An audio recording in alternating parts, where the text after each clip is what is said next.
Before we kick off with two very well-known, respected, and drivers of the next generation of technology here, I wanted to remind you of the hashtag. I want you to not feel in any way embarrassed when you're looking at your phone throughout our speech, because I want you tweeting hashtag STYT sooner than you think. Also, please do go to stytbloomberg.com. It's our app, because we want you to be taking part in polls. We want you to be asking questions of your own. So please do embrace the technology at this technology event.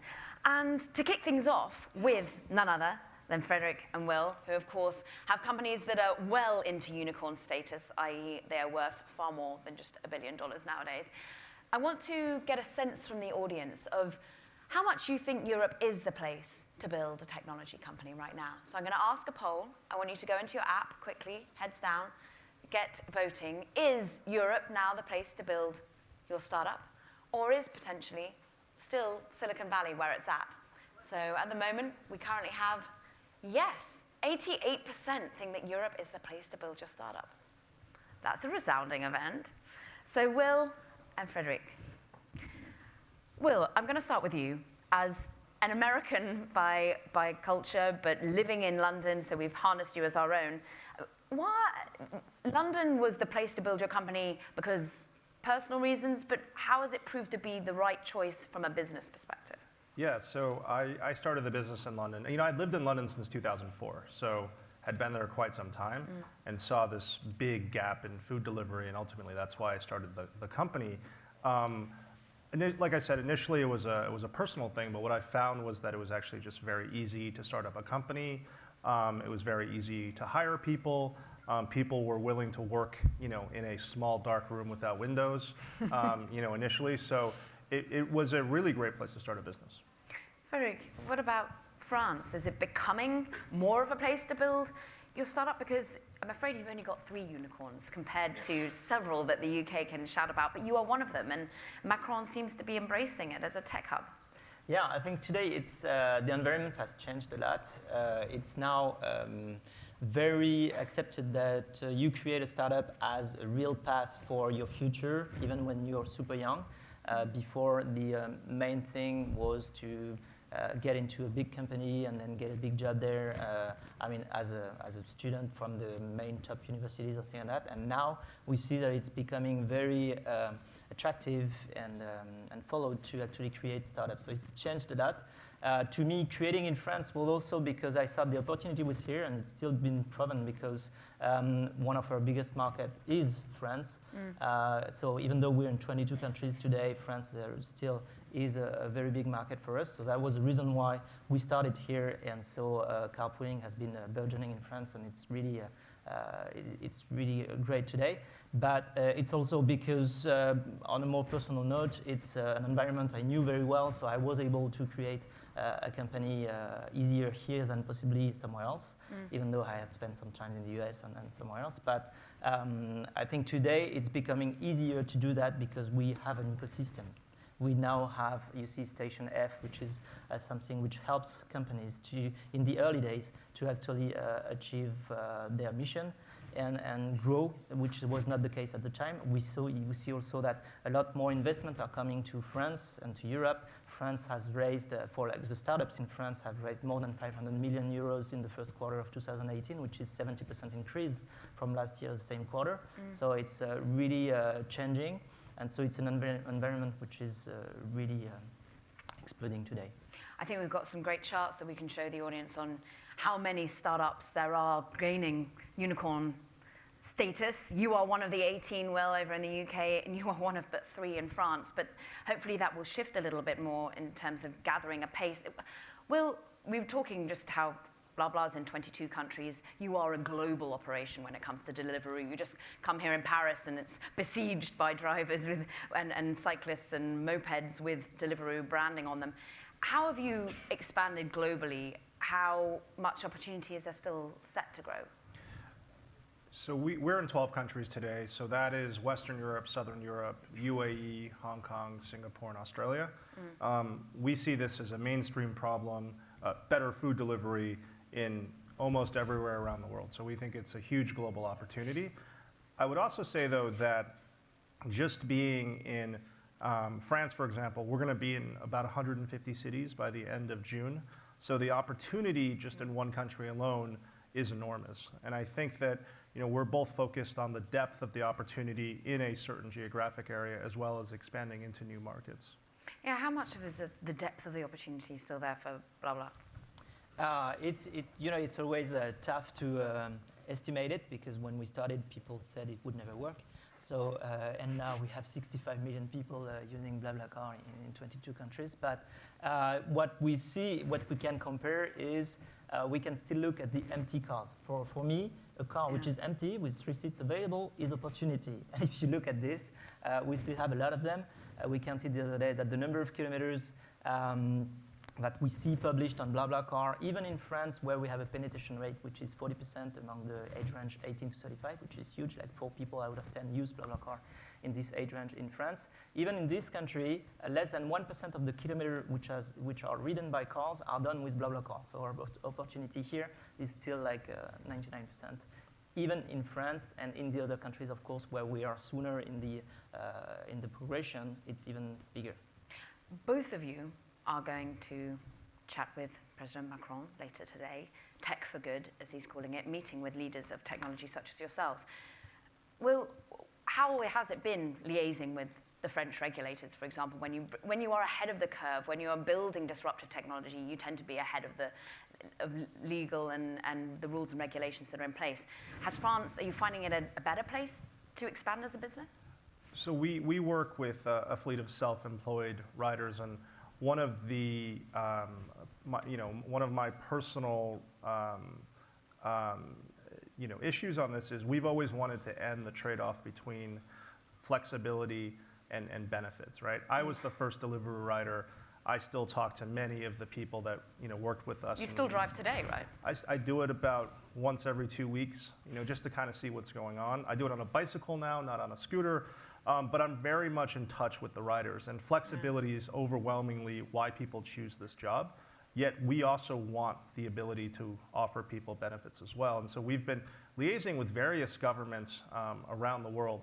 I would say that from everything we've seen so far in France, the government understands there is a conflict today, and I think they would like to resolve that. So we've found discussions with the government to be quite productive.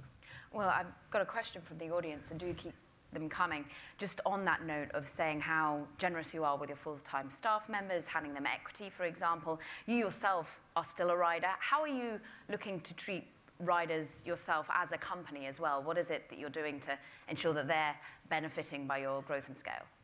Well, one really key example, it's an announcement we just made. We have launched a free insurance product for all our riders around the world, which protects them in the event of injury, so medical bills, but also income protection if they're off the roads. And that's something that the team worked really, really hard on, and it's something that we believe very strongly in. Frédéric, what do you believe very strongly that you'll be raising with Macron today? What could he do further to ensure that your business continues to scale, both in valuation, in size, and in regional diversity? I would say not only for our business, but for the ecosystem itself. I think what he's doing right now is really good, because it's showing that France is actually fixing the small problems we may have had in the past, and so we're ready for the next decade.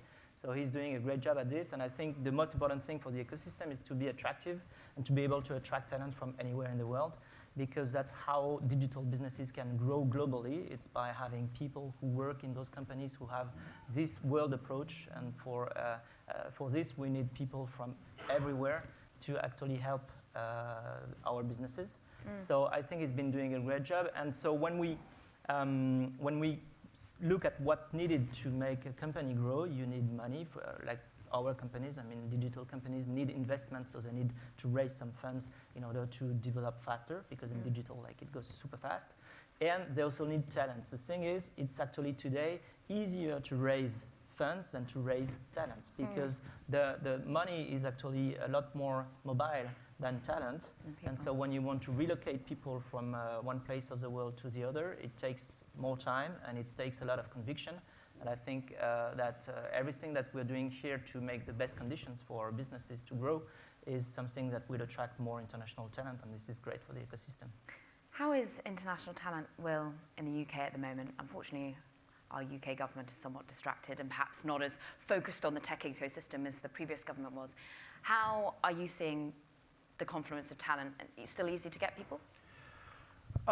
We hope it continues to be the case. You know, if I look at our engineering team, many of them are EU nationals, and it's very important that the UK government still allows people to work in the UK with ease. This is really, really important.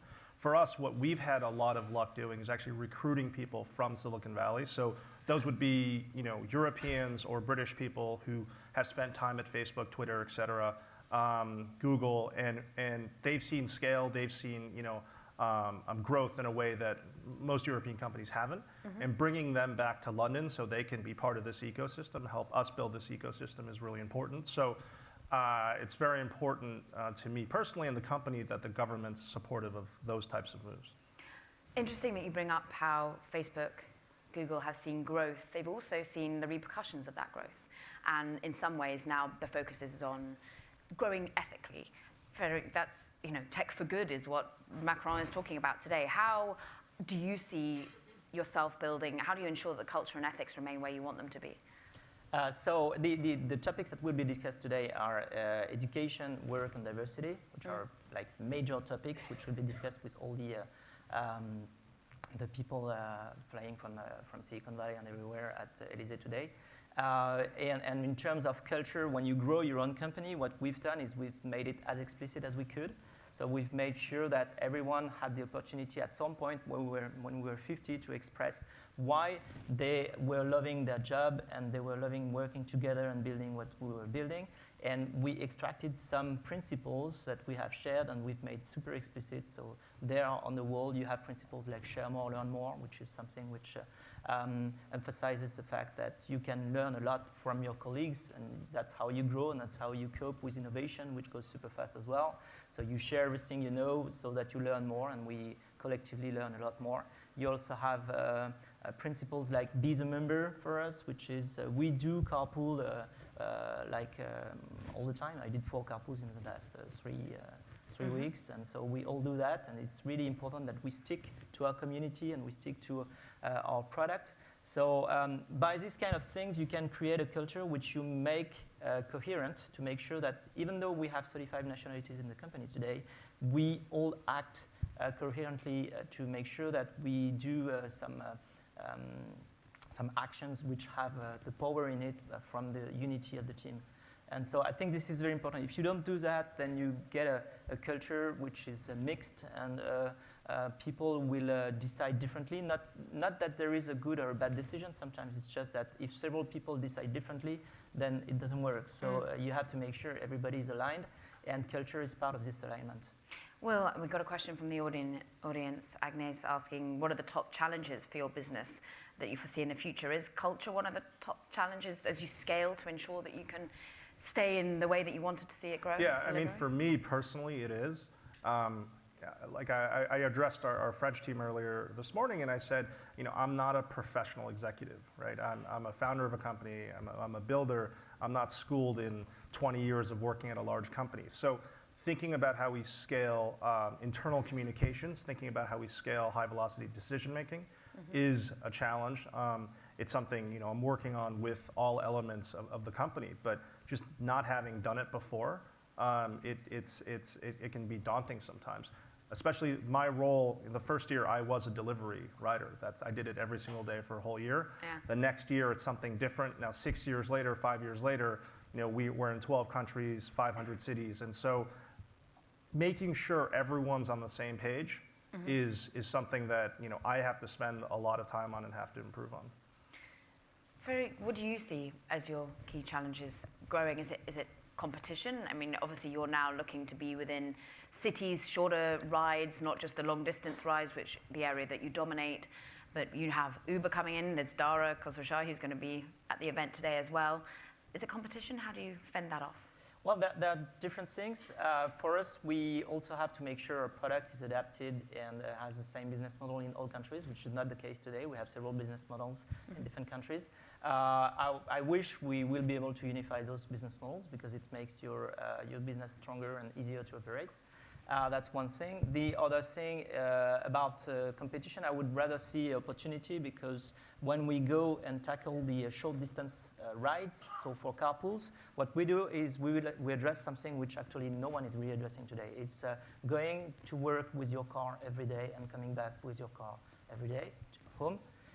This is not the area where Uber is actually really operating today, because we see that it's only people who take their own cars. I don't know that many people who go with a taxi or with an Uber every day to work and come back home with an Uber. So it's not this exact competition. It's really people who have their own cars, and they could share it for the benefit of less pollution, less congestion, less cost, of course. And so this is what we tackle, because more than 50% of the kilometers which are ridden by the cars are done on their way to work, and they're not done to make long distances. So right now, we're only addressing half of the market we would have with long distance, because most of the time when people use their cars, it's actually not to ride for more than 100 kilometers. It's actually just to go to work and come back. And that's what we want to do with BlaBlaLines, our new product, which is specifically made for short distances and daily commute. And so what we see now is that, so we've launched in the first version, first in two cities in France, and now in Ile-de-France, so in Paris, and it's picking up very well. We now have thousands of people who are using it every day, so it's great. Deliveroo has been, many of the VCs will say it's the fastest growing startup they've ever seen. You're continuing to diversify your business model as well. Not only are you providing food via bikes and scooters, but you're also starting to invest in restaurants themselves. You've been opening your own kitchens, helping people to expand. Do you have to have different business models in different countries? How do you see your future scaling? Well, fundamentally, the reason we've taken these decisions is because we are a food company. Food is what we believe in. It's why I started the business. And so a few years ago, we had a decision to make, which is, do we want to go deeper into logistics and offer all various types of things for sales, shoes, clothes, what have you, or do we want to go deeper into food? And so we made the decision to build out delivery-only kitchens to help our restaurant partners expand. We are purchasing ingredients on behalf of our partners to take advantage of our scale. And we have introduced low-price meals as well, which I think you've taken advantage of in London, which is great.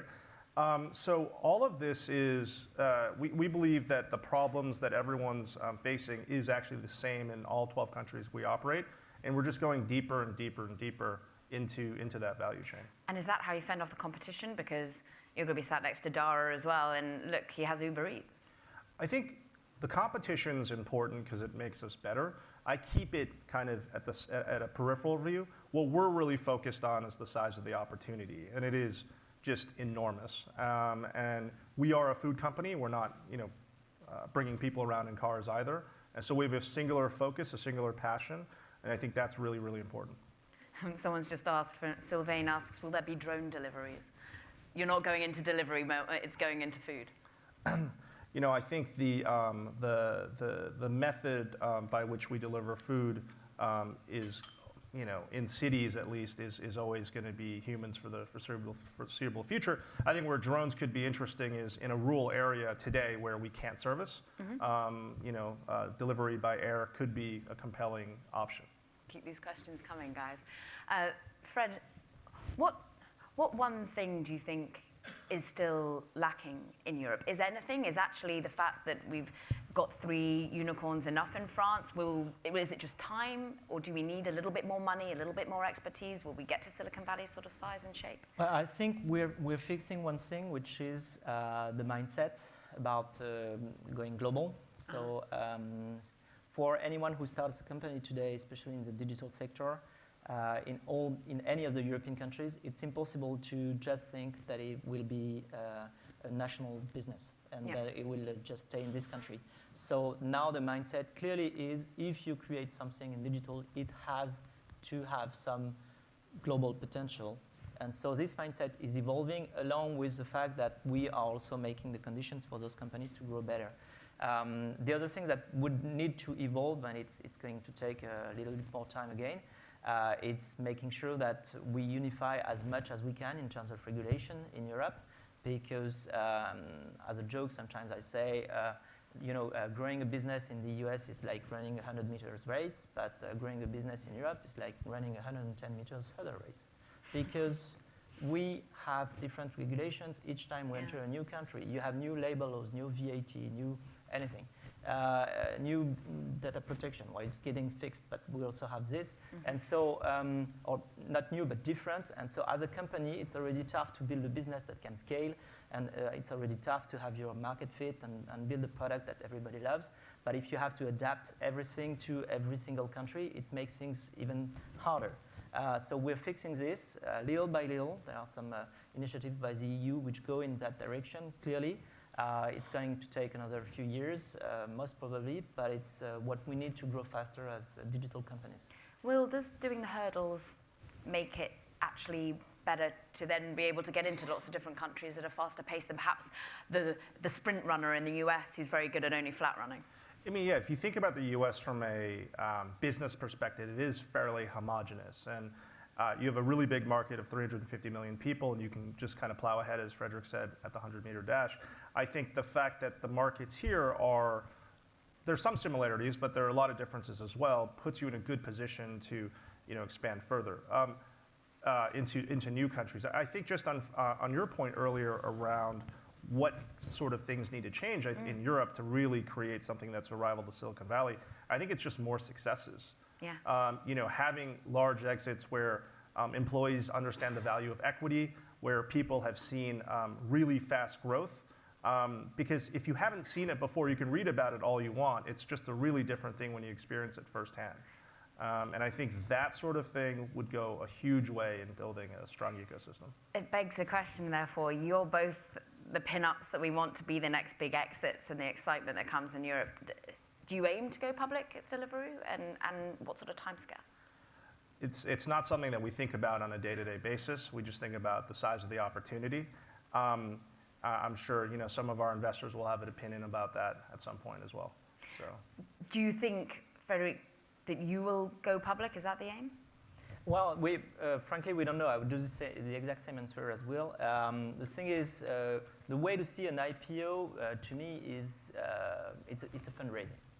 Unless you do a DPO, like some companies have done recently, like a direct public offer, without even raising without even raising primary capital. But if you think about an IPO as a way to raise more funds, it's just a fundraising which is supposed to be more massive than the previous ones. Some companies have proven that it is possible to raise billions without even going public. Now it's been the case for several companies. So the question would come down to, do we need to raise capital? And then if we do, what is the best solution? Is it an IPO? Is it another way of fundraising? But today it's clearly not at all a topic, because it's not a situation where we're in. We don't need to raise capital at the moment, so it's not a question. Do you think, Will, the fact that we've had Spotify as a success story, that we've just had iZettle exiting in a slightly different degree, do you think 2018 is a bit of the time that we can gloat in Europe? I don't think we should ever gloat, probably, but I think it's super encouraging and super exciting. And I actually was just sitting here. I remember you and I had dinner probably 3.5 years ago, maybe 4 years ago, like before we launched Paris, and we were talking about the size of the opportunity in dinner in our respective industries, and I think the same thing holds today. We're just singularly focused on that. Well, we're very pleased that you, amid your singular focus, can come here and speak in front of a great audience here at Sooner Than You Think. We wish you both well with the Macron meeting and talking about tech for good. Thank you very much indeed, of course. Founder of BlaBlaCar, Frédéric Mazzella, and of course the CEO and co-founder of Deliveroo, Will Shu. Please do give it up for these two gentlemen. Thank you.